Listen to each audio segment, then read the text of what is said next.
तो अभी तक हम मॉड्यूल 2 कवर कर चुके हैं, जिसमें हमने श्रीमद् भगवद गीता के सारे चैप्टर्स को ब्रीफली डिस्कस किया था।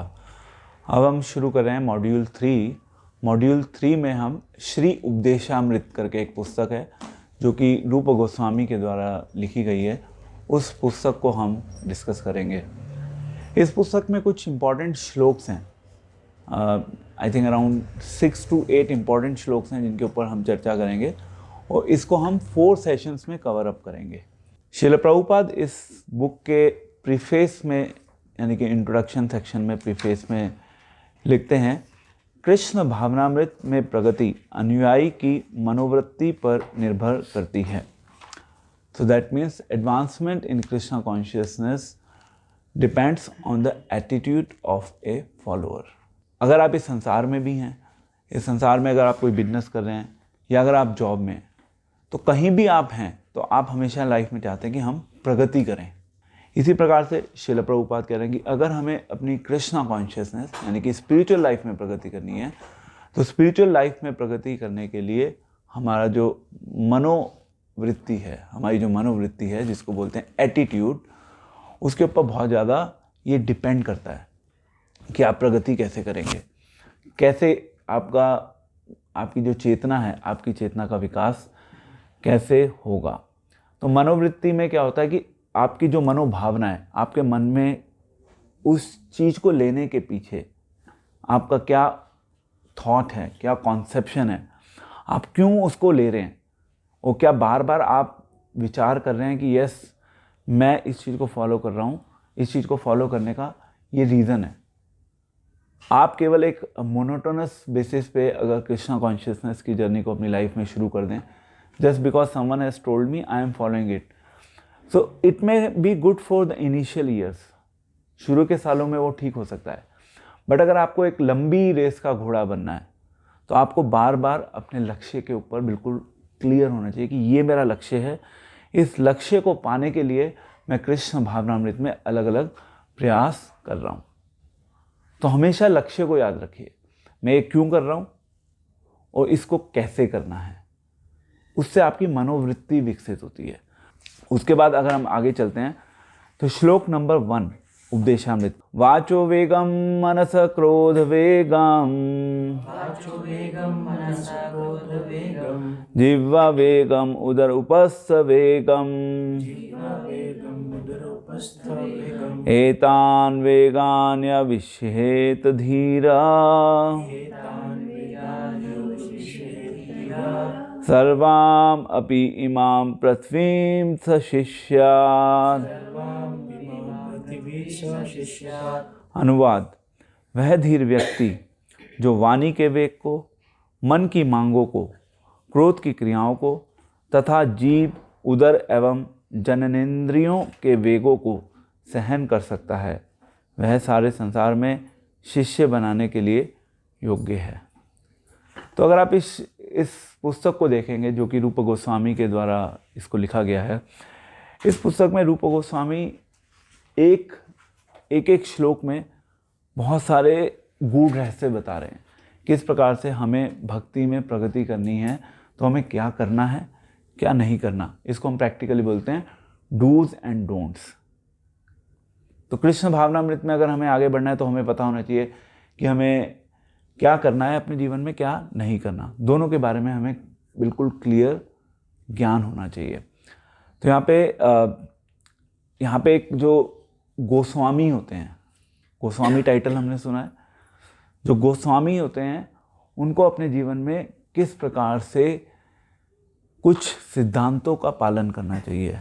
अगर वो उन सिद्धांतों का अपने जीवन में का पालन करते हैं तो वो गोस्वामी हैं।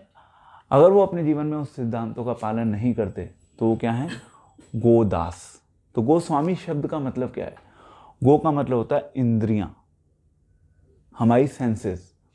अगर हमारी सेंसेस हमारे कंट्रोल में हैं, हमारे काबू में हैं, तो हम उसको बोलते हैं गोस्वामी। अगर हमारी इंद्रियां हमारे काबू में नहीं हैं तो उसको बोलेंगे गोदास, यानी कि वो इंद्रियों का दास है। और अगर हम गोस्वामी हैं तो रूप गोस्वामी लिख रहे हैं इसमें कि अगर हम इंद्रियों के गोस्वामी हैं तो हम पूरे संसार में शिष्य बना सकते हैं, या दूसरे शब्दों में हम गुरु का रोल प्ले कर सकते हैं। अदरवाइज़ हम गुरु का रोल प्ले नहीं कर सकते, क्योंकि हम सब अपनी इंद्रियों के द्वारा डिक्टेटेड हैं। हमारे मन में जो भी हम कर रहे हैं, हमारी इंद्रियां जहाँ लेके जा रही हैं, जिस तरफ हमें खींच रही हैं, हम उस चीज़ से आकर्षित होके भागते हैं उन चीज़ों के पीछे। हम फिर गोदास बन जाते हैं। हमारा लक्ष्य है गोस्वामी बनना। अभी हम सब क्या हैं? गोदास। तो यहाँ पे बताया, सबसे पहला एक तो बताया वह धीर व्यक्ति जो वाणी के वेग को, पहले आया धीर, देन वाणी, फर्स्ट से वाणी, सेकंड है मन की मांगों को, थर्ड क्रोध की क्रियाओं को, तथा जीव, उदर एवं जननेंद्रियों के वेगों को सहन कर सकता है, वह सारे संसार में शिष्य बनाने के लिए योग्य है। तो सुखदेव गोस्वामी एंड परीक्षित महाराज का जब संवाद चल रहा था श्रीमद् भागवतम में, तो परीक्षित महाराज ने सुखदेव गोस्वामी से बहुत से प्रश्न किए। उन्होंने एक ये प्रश्न पूछा कि जब लोग अपनी इंद्रियों को वश में नहीं कर सकते तो प्रायश्चित क्यों करते हैं? कई बार लोग कहते हैं ना कि ठीक है, हमने पाप कर लिया, पाप करने के बाद हम उसका प्रायश्चित कर लेंगे, कि आज आप कुछ गलत कर लो, ठीक है, भगवान से सॉरी मांग लेंगे एंड देन प्रायश्चित हो जाएगा, फिर दोबारा से पाप करेंगे। एक तो होता है कि आपने पाप किया जाने अनजाने में, आपको बाद में उसके बारे में पता चला कि आपने पाप किया है, और फिर आपने क्या किया? फिर ठीक है, आपने प्रायश्चित कर लिया, you are feeling sad with in your heart कि आपने इस चीज़ को क्यों करा। दूसरी पॉसिबिलिटी क्या है कि आपने पाप किया, आपने कहा ठीक है, आज मैं सॉरी मांग लेता हूँ, फिर मैं दोबारा से पाप कर लूँगा, क्या फ़र्क पड़ता है? तो इसको हमारे शास्त्रों में बोला जाता है हाथी का स्नान। हाथी जो होता है, हाथी क्या करता है? हाथी नहाता है, अच्छे से नहाएगा, वो पूरा टाइम लगाएगा उसमें पॉन्ड में नहा के, और वो नहा के फिर वो वापस चला जाता है मिट्टी में लोटपोट होना शुरू कर देता है, खेलना शुरू कर देता है।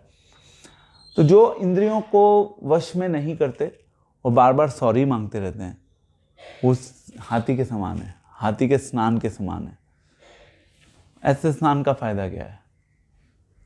तो अगर हम अपने जीवन में कुछ नियमों को अपनाते हैं तो हमें उन नियमों के ऊपर कार्य करना चाहिए। हो सकता है कभी एक्सीडेंटल फॉल हो जाए, एक्सीडेंटल फॉल डाउन हो सकता है, but it should not be a part of our daily life, routine life, कि ठीक है, आज सुबह हमने गड़बड़ करी, शाम को हमने हरे कृष्णा करके उस गड़बड़ को ठीक कर लिया, भगवान से प्रार्थना कर ली, फिर कल सुबह हमने फिर वो गड़बड़ कर दी। ये एक्सेप्टेबल नहीं है। दैट मीन्स हम सही नहीं करना चाहते और वो फिर सही होता ही नहीं है, फिर वो हमारे जीवन का एक हिस्सा बन के रहती है चीज़। तो अब इसमें आगे बता रहे हैं कि बुद्धिमान जो लोग होते हैं, श्रील प्रभुपाद तात्पर्य में एक्सप्लेन कर रहे हैं, अलग अलग प्रकार के लोग होते हैं। कुछ लोग होते हैं बहुत अधिक बुद्धिमान होते हैं, कुछ होते हैं कम बुद्धिमान होते हैं, और कुछ होते हैं बेवकूफ़। जो अधिक बुद्धिमान लोग होते हैं वो सुनकर ज्ञान को प्राप्त करते हैं और उस ज्ञान को अपने जीवन में उतार लेते हैं। यह है पहली कैटेगरी। दूसरी कैटेगरी के लोग हैं वो जो कम बुद्धिमान हैं, यानी कि वो चीज़ों को देखते हैं, उनको बाद में समझ आता है और फिर वो उस सिद्धांत को अपने जीवन में उतार लेते हैं, यानी कि सही बात को अपने जीवन में उतार लेते हैं। तीसरी कैटेगरी, वो सुनते भी हैं, देखते भी हैं, उन्हें पता है कि ये गलत है और फिर भी वो गलत करते रहते हैं, वो हैं बेवकूफ़ लोग। यहाँ पे एग्जाम्पल लिया है जिस प्रकार से चोर होता है। तो ये जो तीन कैटेगरी के लोग हैं, जो अधिक बुद्धिमान लोग हैं, उन्हें पता है कि चोरी करना गलत है, अगर हम चोरी करेंगे तो हमें जेल में डाल दिया जाएगा। ये उनका एक ज्ञान, व्यक्तिगत अनुभव उनको सिखाता है, जिसके आधार पे वो चोरी नहीं करते, क्योंकि वो बुद्धिमान लोग हैं। उन्होंने सुना कि भाई चोरी करना गलत है, अगर हम चोरी करेंगे तो हमें जेल में डाल दिया जाएगा। ये बुद्धिमान लोगों की कैटेगरी है, अधिक बुद्धिमान लोगों की। दूसरी कैटेगरी के जो लोग हैं वो कहते हैं ठीक है, हमने चोरी करी, चोरी करने के बाद हम जेल गए, हमने जेल में एक्सपीरियंस किया, खुद अनुभव किया कि ये आसान नहीं है, बेकार है, ये गलत है कार्य करना, प्रायश्चित हो गया उन्हें वहाँ जाके, क्योंकि ये जो कॉन्सेप्ट है जेल में जाके पनिशमेंट का, वो क्या है, प्रायश्चित ही तो है, सुधार गृह भी बोलते हैं कुछ। तो प्रायश्चित क्या, उसे समझ आ गया कि नहीं भाई चोरी नहीं करनी। यह है कम बुद्धिमान लोगों की कैटेगरी, जिन्होंने सब चीज़ों को ट्रायल किया, उसके बाद उन्होंने इस निष्कर्ष पे पहुंचे कि यस चोरी करना गलत है। तीसरी कैटेगरी क्या है, जो देखते हैं कि लोग जेल जा रहे हैं चोरी करने के बाद, जो ये भी देखते हैं और जिनको ये पता है, जिन्होंने सुना भी है कि चोरी करना गलत है, सुना भी देखा भी, उसके बाद वो चोरी करेंगे, चोरी करने के बाद वो जेल जाएंगे, प्रायश्चित हो जाएगा, वापस आएंगे, फिर दोबारा चोरी करेंगे। तो यह है थर्ड कैटेगरी। इसी प्रकार से हमें भी अपने जीवन में जब नियमों का पालन करने की बात आती है तो हमें केयरफुल होना चाहिए कि yes, if I have accepted some vow, तो मुझे उस वाव के ऊपर अडिग रहना चाहिए। ऐसा नहीं कि आज मैंने वो वाव रखी, कल मैंने अपनी वाव को बदल दिया। तो ऐसे भी लोग होते हैं, वो कहते हैं कि ठीक है हम हरे कृष्णा महामंत्र का जप करते हैं, पाप करेंगे हमारे पाप धुल जाएंगे हरे कृष्णा महामंत्र के जप को करने से, इसलिए हम रेगुलर जप कर लेते हैं। पाप करेंगे कोई बात नहीं, आज हम पाप करेंगे, हरे कृष्णा सुबह जाप कर लेंगे, वो पाप धुल जाएंगे। वो जो है ना, वो कॉन्सेप्ट अपने आप में गलत है। पाप कर्म का निराकरण पुण्य कर्म से कभी नहीं किया जा सकता। समझ रहे हैं आप ये नहीं कह सकते कि मैं सेट ऑफ कर दूंगा। हमारे इनकम टैक्स में एक सेट ऑफ रूल होता है। सेट ऑफ रूल में क्या होता है कि आप अपने इनकम को लॉसेस से सेट ऑफ करके, नॉक ऑफ करके अपनी टैक्स लायबिलिटी को रिड्यूस कर सकते हैं। ये इनकम टैक्स में प्रोविजन होता है। ऐसे आप कहो कि मैं पाप कर रहा हूँ, पुण्य कर रहा हूँ साथ में, इससे मेरा पुण्य और पाप सब नॉक ऑफ होके फाइनली जो नेट इफेक्ट है वो जीरो आ जाए या पॉजिटिव आ जाए, तो वो ठीक नहीं है। तो वास्तव में पश्चाताप तो वास्तविक ज्ञान की प्राप्ति है। और ये जो नियमित जीवन होता है ना, इसमें क्या होता है कि हमें कुछ तपस्या करनी होती है। रेगुलेशन लाइफ में एक्सेप्ट करना, रेगुलेशन के साथ जीवन को जीना आज की सोसाइटी में सिखाया नहीं जाता। आज की सोसाइटी में जो कॉन्सेप्ट है वो है फ्रीडम का, आज़ाद रहो, नियमों को पालन करने की कोई आवश्यकता नहीं है। अब जैसे हम हरे कृष्णा आंदोलन से जब हम जुड़ते हैं तो हम बताते हैं कि प्रभु जी आप हमारे इस हरे कृष्णा आंदोलन से जुड़ेंगे तो आपको चाय भी नहीं पीनी है, आपको प्याज लहसुन नहीं खाना है। तो एकदम से सहम जाते हैं कि कहाँ आप इतने सारे नियमों को बता रहे हैं कि हम तो ठीक है कोई इधर उधर की कोई संस्था, किसी धार्मिक संस्थान से जुड़ जाएंगे, हम आपके यहाँ नहीं आएंगे, हमें डर लगता है, आपके यहाँ तो बहुत कठिन नियम है। उन नियमों से डर के भाग जाते हैं, वो आना भी नहीं चाहते क्योंकि वो नियमों से डरते हैं। देखिए क्वालिटी जो होती है, क्वालिटी तो तभी बनती है जब नियम होते हैं। किसी भी चीज़ की गुणवत्ता उनके सिद्धांतों के ऊपर निर्धारित होती है। इसलिए हमारी गुणवत्ता यानी कि हमारी आध्यात्मिक जीवन की गुणवत्ता भी हम कितना सिद्धांतों को अपने जीवन में पालन करते हैं उसके ऊपर वो निर्धारित होती है। You getting the point? इसलिए नियमों का अपना एक बहुत बड़ा रोल है कृष्ण भावनामृत में। जैसे कल हम वृंदावन गए हुए थे। वृंदावन में आप जाओ तो आप देखोगे बहुत बड़ी बड़ी मार्केट लगी हुई हैं, बड़े बड़े ढाबे हैं, रेस्टोरेंट्स हैं, खाने के लिए लाखों हजारों लोग आ रहे हैं डेली। अब उनको भूख भी लगती है, वो खाते हैं फिर सब इधर उधर का। तो they have gone for a picnic पे गए हैं वो। पिकनिक पे जाएंगे, पिकनिक में जाते हैं तो फिर कुछ नियम नहीं होता। आप धाम में हो, आप किसी मे बी किसी हिल स्टेशन पे गए हो, जैसे हिल स्टेशन पे लोग जाते हैं तो कोई नियम नहीं होता वहाँ पे, लोग कुछ भी करना चाहें कर सकते हैं। ऐसे ही लोग धाम में जाते हैं तो धाम में एक पिकनिक स्पॉट बन गए हैं। धाम आज के समय में लोग घूमने जाते हैं और वहाँ पे फिर उनको पता है कोई नियम तो है नहीं, जहाँ मर्जी घूमो, जैसे मर्जी खाओ पियो, अपना मौज मस्ती करो और आ जाओ। इसको बोलते हैं थोड़ा योग थोड़ा भोग। थोड़ा भक्ति भी हो गई और साथ साथ थोड़ा थोड़ा भोग भी हो गया। दोनों चीज़ें साथ चल रही हैं, लाइफ चिल, झिंगा लाला, कुछ सोचने की, कुछ परवाह करने की कोई आवश्यकता नहीं है। अब हमारे को क्या क्या करना है, पहले इन्होंने बताया धीर व्यक्ति। धीर व्यक्ति कौन होता है? धीर का मतलब क्या है? पेशेंस वाला। हाँ, पेशेंस को हम प्रैक्टिकली अपनी लाइफ में कैसे समझ सकते हैं कि क्या हमारे अंदर पेशेंस है? आप कैसे चेक करोगे? पेशेंस बोलते हैं वह धीर व्यक्ति, यहां से शुरू हो रहा है ये। बार बार उकसा रहा है तो भी आपको गुस्सा नहीं आ रहा। हाँ, मतलब आप अपनी लाइफ में कई बार बहुत एडवर्स सिचुएशन से गुजरते हो। जब आप उन एडवर्स सिचुएशन से गुजरते हो, आप बहुत कामली उनको डील कर लेते हो। जो व्यक्ति धीर नहीं होगा वो मन ही मन कुड़ता रहेगा, और ऐसे लोग कुड़ते रहते हैं। संबंध जब होते हैं लोगों के, पारिवारिक संबंधों के बीच में लोगों में बहुत सी कुड़ता चलती रहती है, समाज में लोगों की कुड़ता चलती रहती है, एक दूसरे से डिस्टर्ब होते रहते हैं।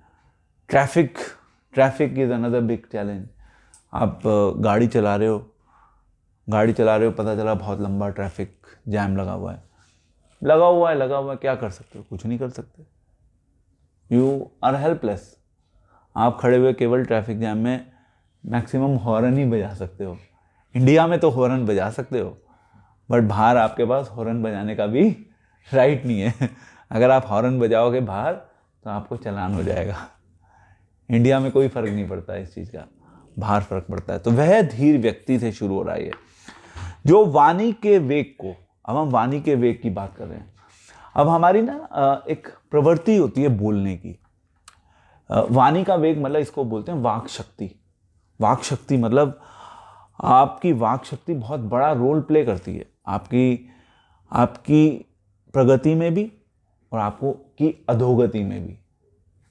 आप कैसे बोलते हैं वो आपकी प्रगति में भी सहायक है और वो आपकी अधोगति के लिए भी सहायक हो सकता है। तो बोलना बहुत इंपॉर्टेंट फैक्टर है। आप कहाँ बोल रहे हैं, क्या बोल रहे हैं, कितना बोल रहे हैं, किसके सामने बोल रहे हैं, क्यों बोल रहे हैं, आपको पता होना चाहिए। मतलब आप केवल ऐसा नहीं कि मुझे याद है जब मैं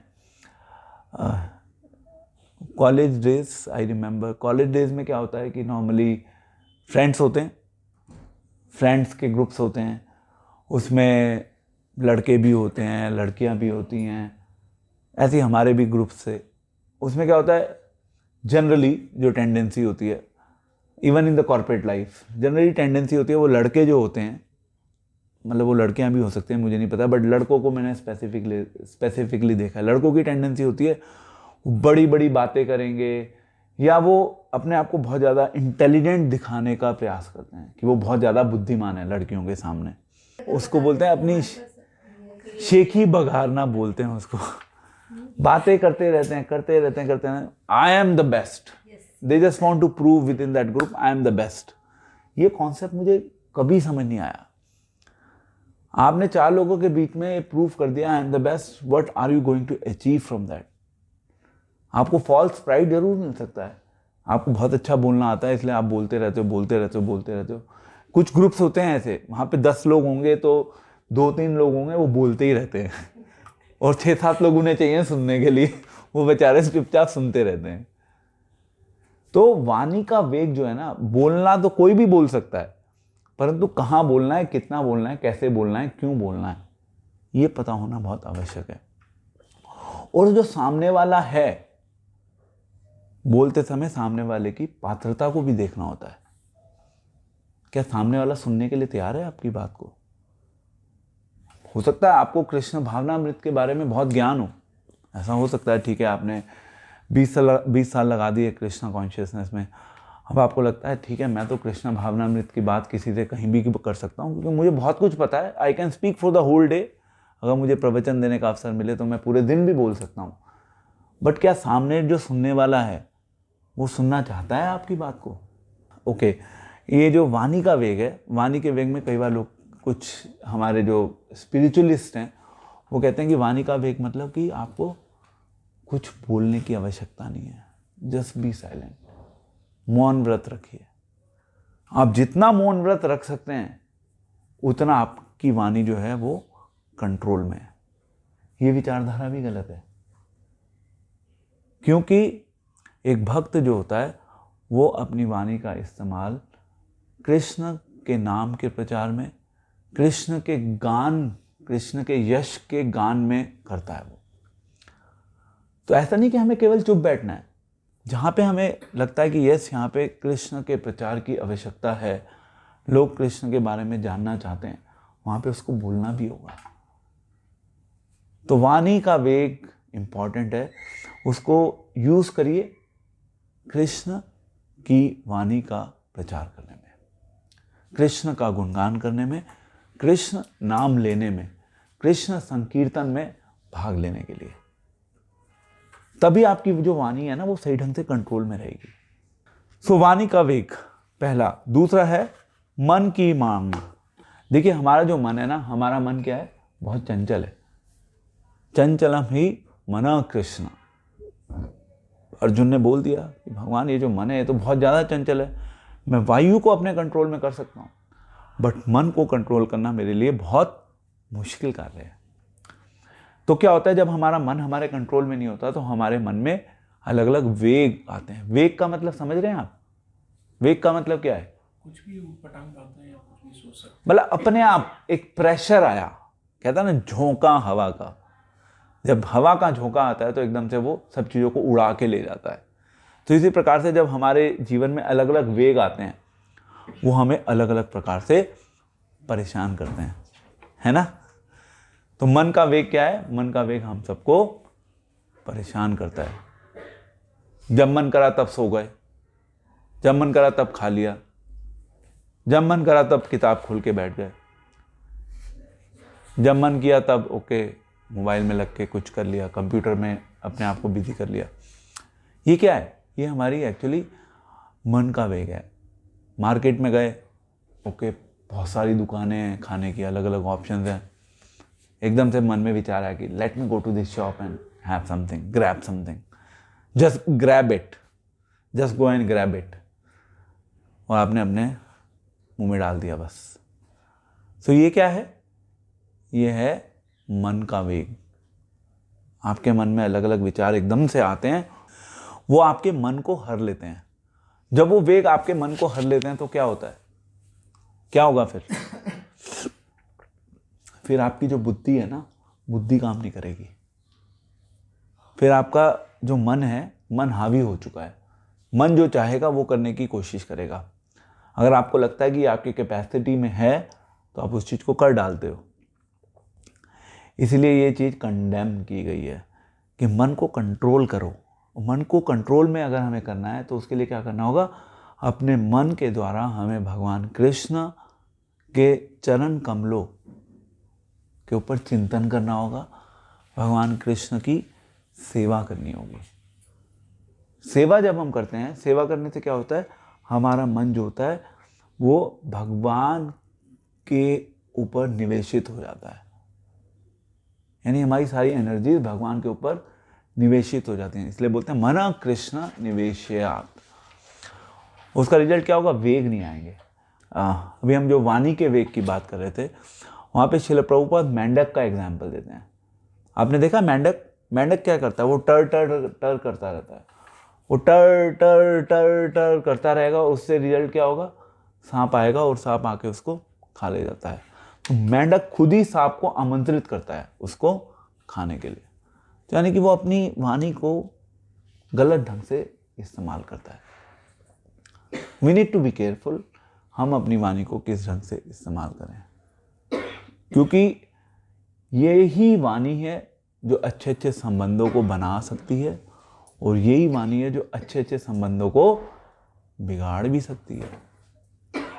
हमारे संबंधों को वाणी हमारी बिगाड़ भी सकती है, और हमारे संबंधों को हमारी वाणी सुधार भी सकती है। ऐसा है ये। अब बात आ रही है क्रोध के वेग को, थर्ड। देखिए इसमें दो चीजें हैं। सबसे पहला रूल ये है कि हम क्रोध को ना पूर्ण रूप से वश में नहीं कर सकते। क्रोध तो आता है हमें टाइम टू टाइम। अब क्रोध करना गलत है या सही है? डिपेंड कर लेता है कई बार किस चीज के लिए। सही भी है, गलत भी है। सही भी है, गलत भी है। Okay, so let's discuss it a little more. देखिए पहला सिद्धांत यह है कि हम लोग क्रोध को पूर्ण रूप से वश में नहीं कर सकते। और क्रोध करना सही भी हो सकता है, वही क्रोध करना गलत भी हो सकता है। तो जब हम क्रोध करते हैं, क्रोध के समय क्या होगा, हम बोलेंगे कि ठीक है, क्रोध में कब वो क्रोध सही है और कब वो क्रोध गलत है, हम इसके ऊपर चर्चा कर रहे हैं।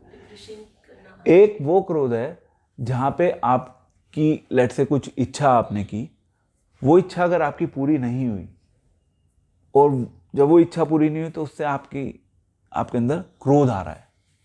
ऐसे लोग होते हैं ना कि भाई ओके, मैंने ये डिज़ायर किया था, मैंने उसके लिए बहुत प्रयास किया और वो मेरा फुलफिल नहीं हुआ, मेरी इच्छा पूरी नहीं हुई, मुझे गुस्सा आ रहा है, मेरी ये इच्छा पूरी क्यों नहीं हुई।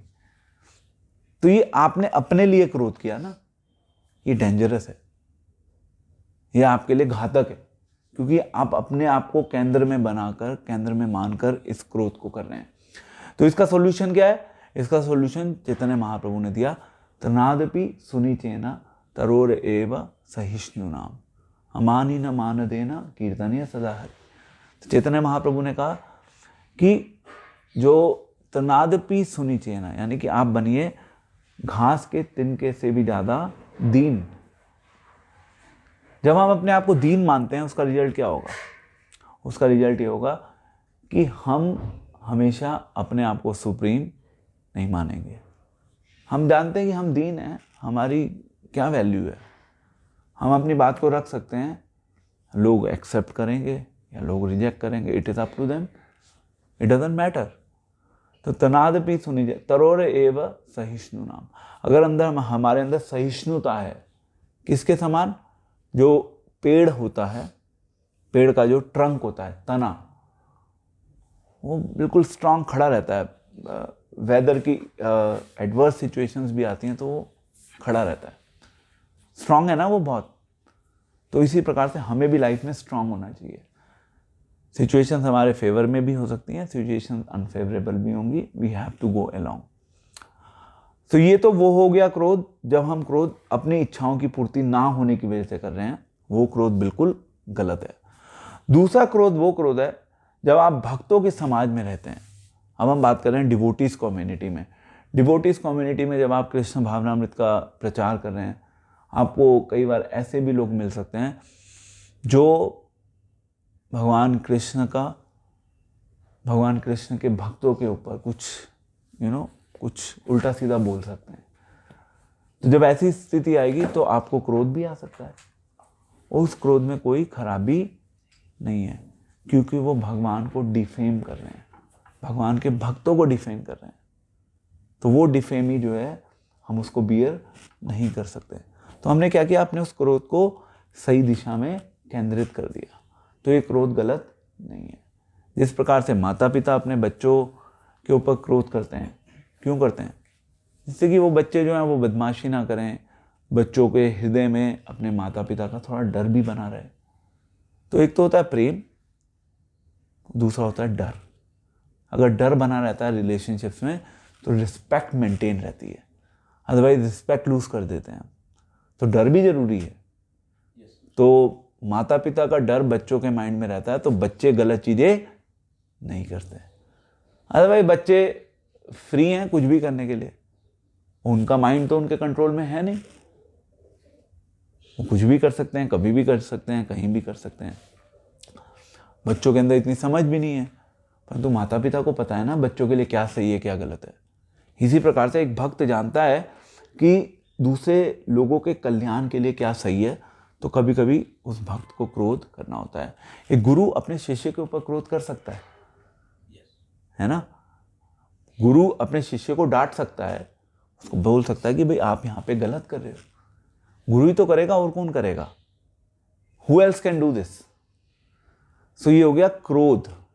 क्रोध को पूर्ण रूप से काबू में नहीं किया जा सकता, परंतु क्रोध को हम भगवान की सेवा में सही स्थिति, टाइम, प्लेस एंड सर्कमस्टांसेस के अकॉर्डिंग उसी क्रोध को हम सही ढंग से एंगेज कर सकते हैं भगवान की सेवा में।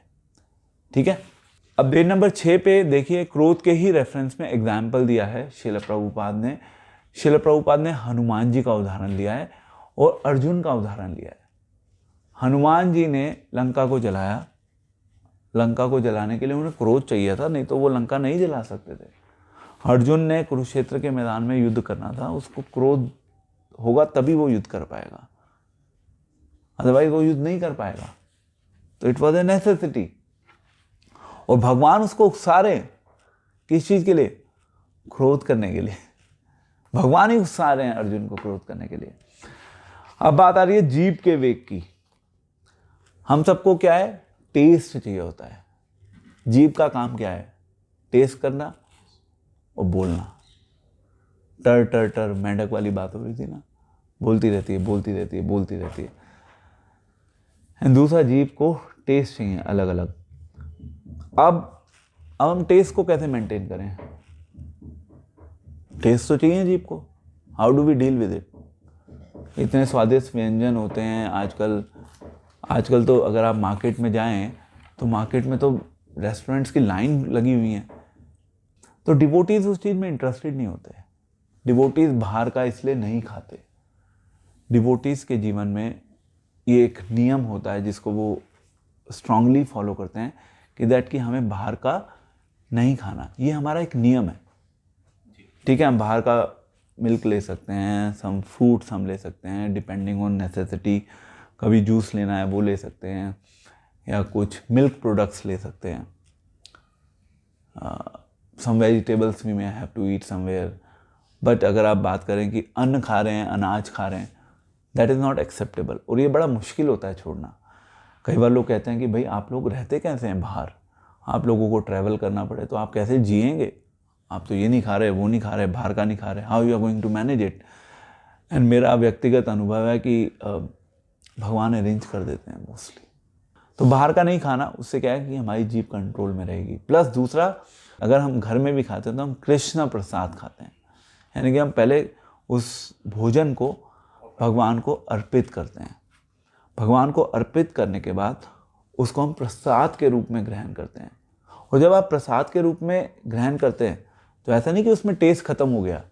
टेस्ट फिर भी, आप कहोगे प्रभु जी टेस्ट तो ले रहे हो आप, बढ़िया बढ़िया प्रसादम खा रहे हो आप, तो प्रसादम खाने में प्रॉब्लम नहीं है, परंतु आप प्रसादम को एक लिमिट होती है हर चीज़ की। आप खाए जा रहे हो अनरेस्ट्रिक्टेडली, वो ठीक नहीं है। चैतन्य महाप्रभु कहते हैं, वैसे तो चैतन्य महाप्रभु ने बोला है भला ना खाइबो भला ना पौरिबो, जिसका मतलब है कि भला मतलब अच्छा, ज़्यादा अच्छा नहीं खाना चाहिए और ज़्यादा अच्छा पहनना भी नहीं चाहिए। ये चैतन्य महाप्रभु ने बोला है।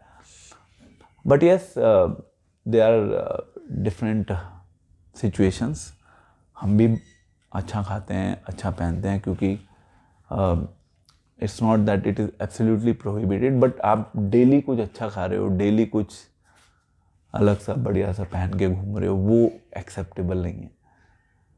So if something is done with in the limit तो उसमें कोई प्रॉब्लम नहीं है। But if something goes beyond limit then there is a problem. For example, आप डेली महाप्रसाद खा रहे हो। महाप्रसाद मतलब इस्कॉन में क्या होता है, महाप्रसाद का एक कॉन्सेप्ट होता है जिसमें भगवान को जो डायरेक्टली ऑफर्ड फूड होता है, भगवान को तो बहुत ऑपुलेंट फूड ऑफर होता है ना। भगवान को कोई नॉर्मल दाल रोटी सब्जी तो केवल ऑफर नहीं होती, भगवान को तो एक से एक स्वीट आइटम ऑफर होती है। तो अब आप कहोगे कि भगवान को ऑफर हो रही है, ठीक है, अब महाप्रसाद मिलेगा। भगवान को ऑफर हो गई, उसके बाद हमारे पास आ गई। अब आप डेली महाप्रसाद खाने में लगे हुए हो। अब भगवान खा रहे हैं ऑपुलेंट, आप कह रहे हो कि हम भी खाएंगे क्योंकि भगवान ने खा लिया, अब हमारा नंबर। आप डेली अपना नंबर बुक करके बैठ गए तो देयर इज ए प्रॉब्लम। ठीक है, आपने एक बार महाप्रसाद खा लिया, but you have to be very conscious जब आप ये प्रसादम खा रहे हैं। प्रसाद जो है ना, एक अपने आप में सेवा है। प्रसाद ग्रहण करना सेवा है। जब आप प्रसाद ले रहे हैं तो आपको ये पता होना चाहिए कि ये जो प्रसाद मैं ले रहा हूँ, इस प्रसाद को मैं ऐसा नहीं है कि अपने इंजॉयमेंट के लिए ले रहा हूँ। तो इसलिए ना आराम से बैठिए, एक स्थान पर बैठ के ग्रहण कीजिए आराम आराम से। प्रसाद के मैटर में जल्दी नहीं करनी चाहिए। क्यों? सेल्फ एंजॉयमेंट की भावना आ जाएगी बहुत जल्दी, है ना। डर है, बहुत जल्दी सेल्फ एंजॉयमेंट की भावना आ जाएगी कि yes I am enjoying some nice dishes and it is giving taste to my tongue. इसलिए प्रसाद लेने से पहले कुछ प्रेयर होती है। कई बार हम बहुत जल्दी में होते हैं, ये बेसिक्स भी हमारे उड़ जाते हैं, हम भूल जाते हैं। मतलब मैं केवल आपको नहीं कह रहा, मैं अपने आप को भी कह रहा हूँ, मेरे भी बेसिक्स उड़ जाते हैं और आई जस्ट फॉरगेट कि I have to chant this Hare Krishna महामंत्र और I have to recite this prayer. So we have to be careful on this. जरूरी है इस चीज़ का ध्यान रखना, नहीं तो वो जो प्रसाद है ना, जो कृपा हमें मिल रही थी, वो कृपा किस में परिवर्तित हो जाएगी? भोग, अपनी इंद्रिय भोग में परिवर्तित हो जाएगी, फिर वो प्रसाद नहीं रहेगा। तो बहुत सेंसिटिव सब्जेक्ट मैटर है ये। वही वस्तु आपके जीवन में भोग हो सकती है और वही वस्तु आपके जीवन में भगवान की कृपा भी हो सकती है। वो अगर आपने उसको भोग के रूप में स्वीकार किया तो वो आपके जीवन में पाप का कारण बनेगी, और अगर आपने उसको भगवान की कृपा के रूप में स्वीकार किया तो वही भक्ति है। ठीक है, ये हो गया खाने पीने के बारे में। अब इसके बाद नेक्स्ट है जननेंद्रियों के वेग। ओके, जननेंद्रियां बेसिकली जेनिटल्स जिसको हम बोलते हैं, ये एक बहुत इंपॉर्टेंट एंड सेंसिटिव एरिया है। ये एक ऐसा वेग है जिसके ऊपर हम कंट्रोल नहीं कर पाते, specially when you are young. उस एज में हम सब के अंदर एक होता है basically the sex, the tendency to enjoy. And आज के अगर हम कलयुग की बात करें तो अल्टीमेटली जो रिलेशनशिप्स ड्राइव होती हैं बिटवीन मेल एंड फीमेल, उसका जो केंद्र है वो क्या है? वो सेक्स लाइफ है। अगर सेक्स लाइफ ठीक चल रही है तो बाकी चीज़ें ठीक है, नहीं तो always there will be problems. अब उसमें क्या है, एक तो है रेगुलेटेड सेक्स लाइफ, एक है अनरेगुलेटेड सेक्स लाइफ। जब हम रेगुलेटेड सेक्स लाइफ की बात करते हैं तो उसमें हमारे शास्त्रों में सेक्स अलाउड है। सेक्स को ऐसा नहीं कि एब्सोल्युटली प्रोहिबिट या रिस्ट्रिक्ट किया गया है। अगर सेक्स अलाउड नहीं होगा तो हमारी जो क्रिएशन है वो कैसे चलेगी? नहीं चलेगी। तो सेक्स इज अलाउड, बट कौन सा? वो जो संतान की उत्पत्ति के लिए किया जाता है। आज की सोसाइटी में वो एग्जिस्ट नहीं करता कॉन्सेप्ट। मतलब आप डिवोटीज कम्युनिटी, मतलब एक तो है नॉर्मल कम्युनिटी जिनको भगवान से कुछ लेना देना नहीं है, भक्तों से कुछ लेना देना नहीं है, भक्ति से कुछ लेना देना नहीं है, वो कम्युनिटी है। वहाँ तो कंप्लीटली सब कुछ बिल्कुल अनरिस्ट्रिक्टेड, ओपन, जब मन करे जहाँ करे जैसे करे कर लो। बट जब हम डिवोटीज की कम्युनिटी की बात करते हैं, even within devotees community, generally devotees are not aware कि it is to be regulated. Sex means only for the purpose of procreation of the child, इसीलिए उसको रिकमेंड किया गया। और भगवान कहते हैं भगवद गीता में, भगवान कहते हैं कि वो काम जो धर्म के विरुद्ध नहीं है वो काम मैं खुद हूँ। काम मतलब काम वासना, मतलब वो sex life which is not contrary to the religious principle, I represent that sex life. That's what Krishna says in Bhagavad Gita. तो Krishna is allowed it, but लोग उसको गलत ढंग से यूज कर रहे हैं। एक मैरिज इज ए लाइसेंस, उसको then people exploit it to the fullest extent. And Krishna consciousness में आने के बाद धीरे धीरे हमें पता चलता है कि नहीं, ये सब चीज़ें अल्टीमेटली नॉट मीन्ट।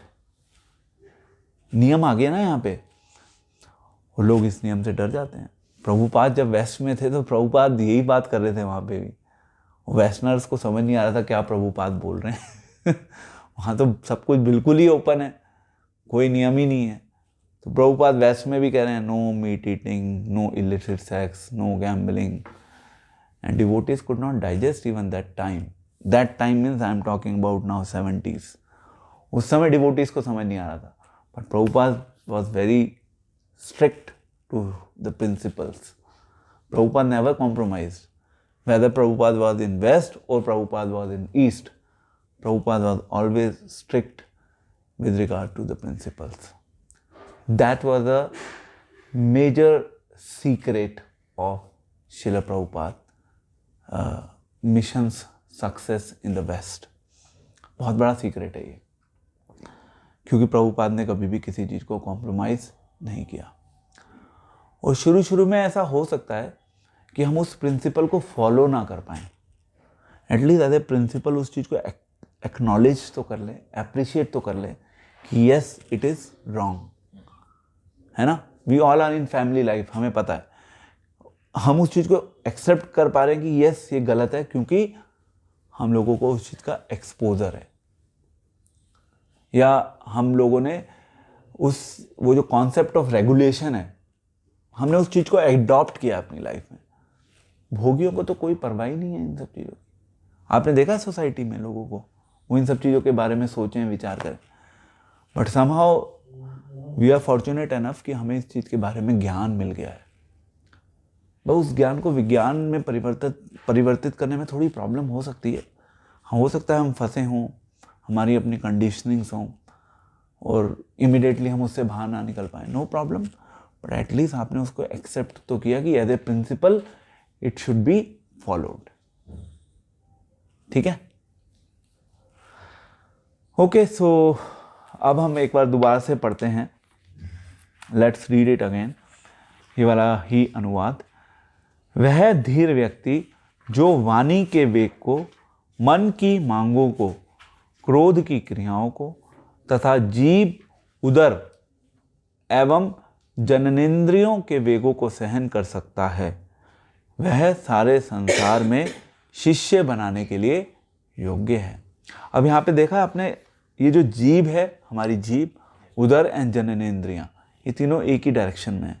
अगर आपने इन तीनों को कंट्रोल कर लिया तो आपने लाइफ में बहुत बड़ी सक्सेस पा ली, जो बड़े से बड़े योगी जन अपने जीवन में नहीं पा पाते. ये एक बहुत अच्छा श्लोक है. और अब आगे जो इसमें हम डिस्कस करेंगे टाइम टू टाइम, ये जो एक एक श्लोक हम पिकअप करेंगे, आपको काफ़ी कुछ सीखने को मिलेगा.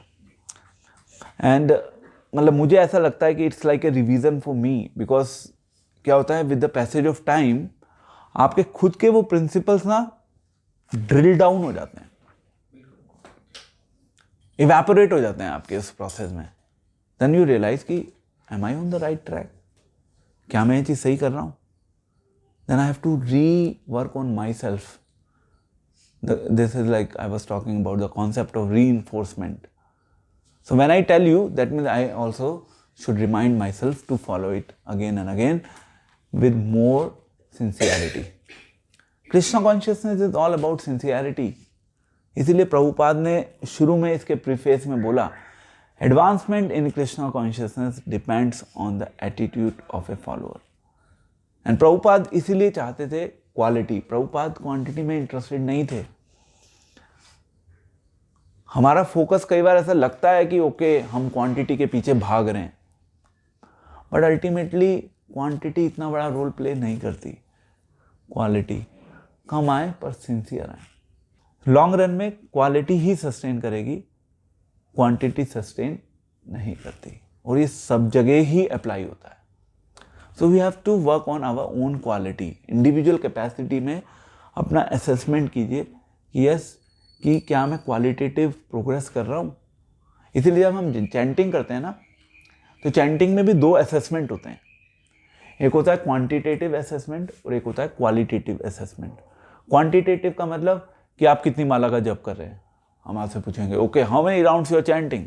आप कहेंगे प्रभु जी मैं 4 माला कर रहा हूँ. Okay fine. दूसरे प्रभु जी कहेंगे प्रभु जी मैं 16 माला कर रहा हूँ. Very good. आपने क्वांटिटेटिव असेसमेंट किया उस चीज़ का. क्वालिटेटिव असेसमेंट क्या होगा? क्वालिटेटिव असेसमेंट में क्या होगा कि आप शायद थोड़ा कम कर रहे होगे, बट उस कम को आप बहुत ध्यान से, ढंग से कर रहे होगे. तो अब प्रश्न ये उठता है आप लोगों के सर पे क्या इंपॉर्टेंट है, क्वांटिटेटिव और क्वालिटेटिव? क्वांटिटी इंपॉर्टेंट है आप लोगों के लिए. इनिशियली क्वांटिटी का बड़ा रोल है. Quantity means when you are giving more time. हो सकता है क्वालिटी ना हो, क्वालिटी तो समय के साथ आती है। अगर आपका टाइम आप ज़्यादा देंगे आज के समय में, वो आपकी क्वालिटी को अपलिफ्ट कर देगा समय के साथ। अपने आप सिंसियरिटी आ जाएगी आपके एक्शन में, अपने आप हर एक्शन को जो आप करोगे कृष्ण को भावनामृत से जुड़े हुए, उसमें क्वालिटी आने लगेगी। बट आपने शुरू में ही केवल क्वालिटी पे फोकस, शुरू में क्वालिटी बनेगी ही नहीं। शुरू में क्वालिटी एस्टैब्लिश करना बहुत मुश्किल है, इसलिए कहते हैं अधिक से अधिक कर लो। शुरू में क्वालिटी आ जाएगी समय के साथ। इनिशियल फोकस इज क्वांटिटी, तो then you will move to quality. ठीक है। सो विद दिस नोट मैं आप सभी का धन्यवाद करता हूँ। हमने आज मॉड्यूल 3 श्लोक नंबर 1, जिसमें हमने डिस्कस किया गोस्वामी कौन है। हम सबको गोस्वामी बनना है। वृंदावन में अलग अलग मंदिर होते हैं, उन अलग अलग मंदिरों में अलग अलग गोस्वामी होते हैं, पर गोस्वामी बनने की सबसे इम्पॉर्टेंट योग्यता क्या है कि वो कुछ नियमों का अपने जीवन में अभ्यास करता है, जिससे पता चलता है कि उसका मन नियंत्रण में है, उसकी वाणी नियंत्रण में है, उसके शरीर के जो एक्शंस हैं वो भी नियंत्रण में।